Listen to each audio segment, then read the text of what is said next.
What's up and welcome back to the channel. I'm Josh. Today we're going to do a simple video, just a quick little walk around on my Porsche 944 LS swap project. So let's get right into it. So here's the car. As you can see, this is a 1984 naturally aspirated Porsche 944. I got this car a year and a half, 2 years ago, I believe. It was non-running. I got it running. It was my daily driver for a while, and then the engine gave up on me. So if we come and look up here, empty.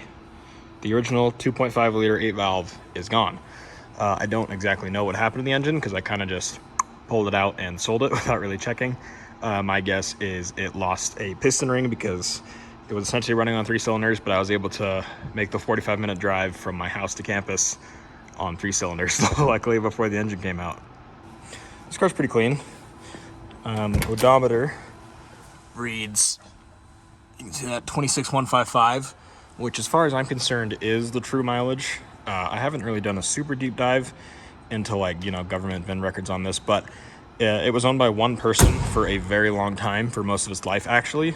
And then when I believe that original owner passed away in around 2019, it was sold. And then it lived on a track for a while, stopped running, and sat in a barn, which is where I found it. Now, because it sat for several years not running, it got very dirty. There was rat's nests, cracked and dried seals. The paint got partially sun-baked. So a few paint spots like here on the roof that are pretty rough, and the car's dirty right now. But other than that, the paint is in very good condition.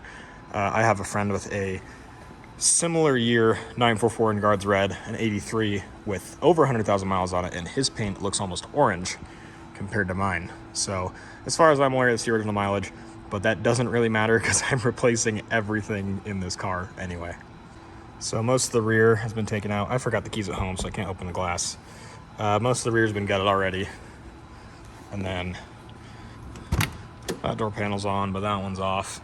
This is my custom swap radiator from Texas Performance Concepts. Nice dual pass radiator for that LS1. Seats are in good condition. I got the sport seats, which is fun. So I'm gonna get these reupholstered because I want to keep the original seats.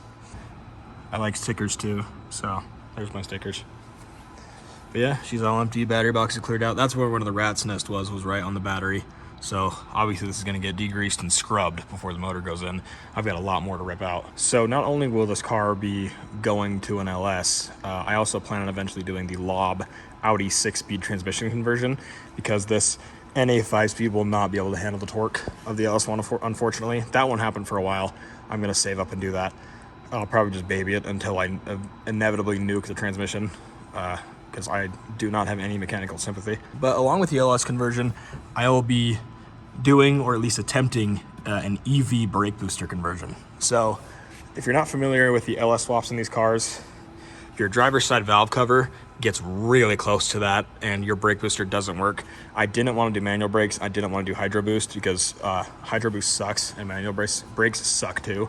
And one of the things that I specialize in, well, I guess not really specialize in, that I'm learning about in my degree is hybrid and EV vehicles.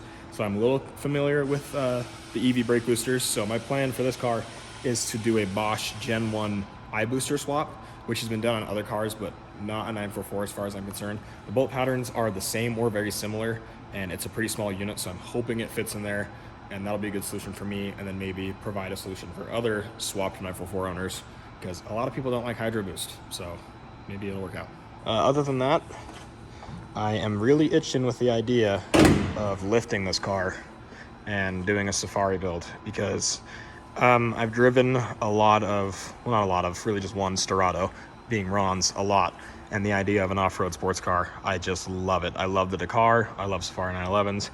And I mean, even without the weight on the front, look how cool that looks when it's all the way up in the air. So, I don't know, an LS1 off-road 944 might be kind of cool. So we'll see where that goes, but obviously let's get the motor in there and running for now. All right, so there's the car walk around. We're gonna head over to the engine room and take a look at my LS. All right, well, here we got the engine room, the performance, whatever you want to call it, room on campus. Engines on stands everywhere, a few projects in here. Got the Chevelle, also getting an LS.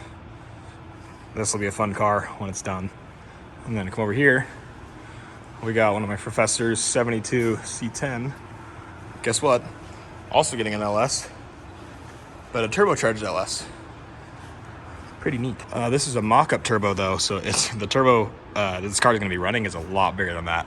So this thing should be well into the 600-700 horsepower range. It would be a really, really cool truck when it's done. But my motor is over in this corner. The racing sim. Here she is. And take this engine bag off with one hand. I've already ripped it, so kind of don't care about that. But there we go. In all its glory. The new heart for the 944. So this started life as, I can't remember what it's called, an LM7, if I get that right, 5.3 liter from a 2002 Chevy Silverado 2500 HD. And this is what it looks like now. Now, I get asked a lot, why did I buy a truck motor and not an aluminum LS? It's cheaper, okay? I'm a broke college student. This was the cheapest option. I got motor and heads for 300 bucks. It was good enough for me. It worked out just fine. Now, as you can see, these are an 862 cast head. Those are not the original heads from this motor. The motor had 862s, but they were cracked. So that was a set. My machinist really hooked me up. He actually gave me these heads for free. I just had to pay for the machine work and that I was gonna do anyway with mine. So he hooked me up on those. But I like the 862s because they have a very small combustion chamber and I wanted really high compression on this motor. But the only things that are left from the original motor is the block and the crank. Everything else has been changed to something else. Actually, block, crank, and valve covers. That's it. You know, we got the ATI super damper up front, F-body Camaro alternator, ICT billet brackets, LS1 water pump, I guess they're all the same. LS6 intake. We got Holley rails, Deechworks injectors. These are custom tubular manifolds. Aluminum flywheel. I can't remember where this is from. I think it's Spec Racing, if I remember properly. We got custom oil pan down there. Pistons are Summit Racing LS1 domed pistons, and then the rods are a lengthened 5.3 rod. So this thing, I'm hoping, is going to rev fast, rev high, just be really snappy. I'm not super concerned about the actual torque and horsepower numbers. I just want it to be a snappy, fast revving motor.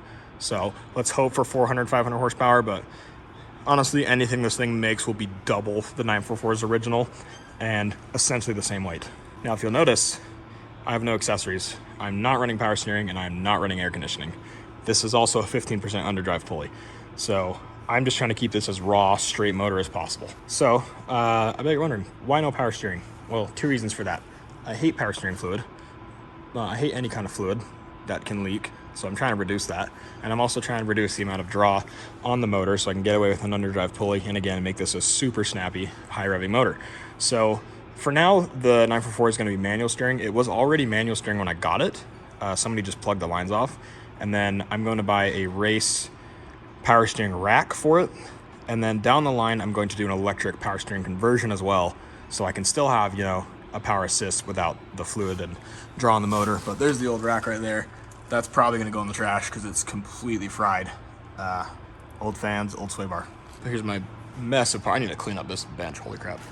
But we got a painless performance wiring harness. What brand is this? Center Force clutch, which I've heard some iffy reviews on Center Force, so I hope I didn't make a mistake. And then you see we got the 24772 ECU from a Camaro. I think it's from a Camaro. It might be from a Tahoe or something, but that's the ECU for the car. And then as for air conditioning, also want to do an electric air AC setup eventually. Again, reduce the load on here, reduce weight, get rid of the condenser. For now, this car is just gonna be light, snappy, and powerful. Well, there you have it. There's the build breakdown as it is right now and my future plans. If you wanna follow this build, you know, see it both getting built, the design and process with all this custom stuff that I'm doing, and then see me drive it when it's done, go ahead and subscribe to me here. I'm also 5Speed Josh on TikTok and Instagram. I'm very active on Instagram. That's where I post more of my supercar stuff going on. But this build will probably stay on this YouTube channel. We'll make more long form content of it. And yeah, follow along if you'd like to see it.